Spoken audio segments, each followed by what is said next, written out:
ஒரு கருத்து கணிப்பு நிறுவனம் திடீர்னு உள்ள புகுந்து நீங்க என்னடா முட்டா பசங்க இப்படி சொல்லிக்கிட்டு இருக்கிறீங்க, நாங்க பாரு இவ்வளவு கொடுக்குறோம் அப்படின்னு சொல்லிட்டு மார்க் அள்ளி போடுறது மாதிரி இந்த ஸ்கூல்ஸ்ல எல்லாம் இந்த டீச்சர்ஸ் ஆசிரியர்கள் இருக்கிறாங்க இல்லையா, அவங்களுக்கு பிடிச்ச மாணவர்னு இருப்பாங்க, கண்டிப்பா இருப்பாங்க. ஒரு வாத்தியாருக்குமே சில மாணவர்களை பிடிக்கும், சில பேரை பிடிக்கவே செய்யாது. அந்த பிடிச்ச மாணவர்களுக்கு ஏதாவது ஒரு ரீசனை சொல்லி மார்க்கை எக்ஸ்ட்ராவை போட்டுருவாங்க.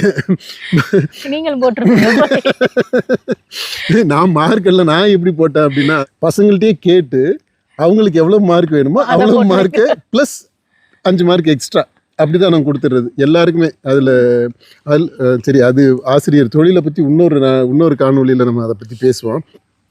இப்போ அந்த மாதிரி இந்த ஆசிரியர்கள் மாதிரியே நீங்கள்லாம் என்ன மார்க் கொடுத்துருக்குறீங்க, நாங்கள் பாரு தாவிக்காவுக்கு இவ்வளோ கொடுக்குறோம் அப்படின்னு சொல்லிட்டு 105 ஃபஸ்ட்டு மார்க்கு கொடுத்துருக்குறாங்க. First mark first place. எனக்கு என்னன்னா அவங்க இன்னும் கொஞ்சம் ஒரு 20-25 சேர்த்து கொடுத்து அடுத்த முதல்வர் நீங்க தான் ஆட்சிக்கு வந்துருவீங்க அப்படின்னு சொல்லியிருந்தா இன்னும் கொஞ்சம் ஆறுதலாக இருந்திருக்கும். உங்க மாணவருங்கிறனால அந்த வருத்தத்தை தெரிவிக்கிறீங்களா? மாணவர்ன்றது கல்லூரியில இருக்கிறது வரைக்கும் தான்.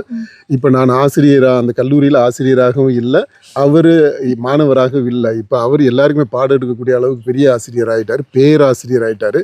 ஆக்சுவலா அவர் டாக்டர் பட்டமே வாங்கியிருக்கிறார். ஏதோ ஒரு பல்கலைக்கழகம் அவருக்கு டாக்டர் பட்டம் கொடுத்துருக்குறாங்க, பல வருஷத்துக்கு முன்னாடியே கொடுத்துருக்குறாங்க. இப்போ அதனால அந்த இதெல்லாம் சொல்லணுன்ற அவசியம் இல்லைன்னு நினைக்கிறேன். அவர் இன்றைக்கு ஒரு கட்சியினுடைய தலைவர், ஜனங்கள் மத்தியில் ரொம்ப பாப்புலராக இருக்கக்கூடியவர்.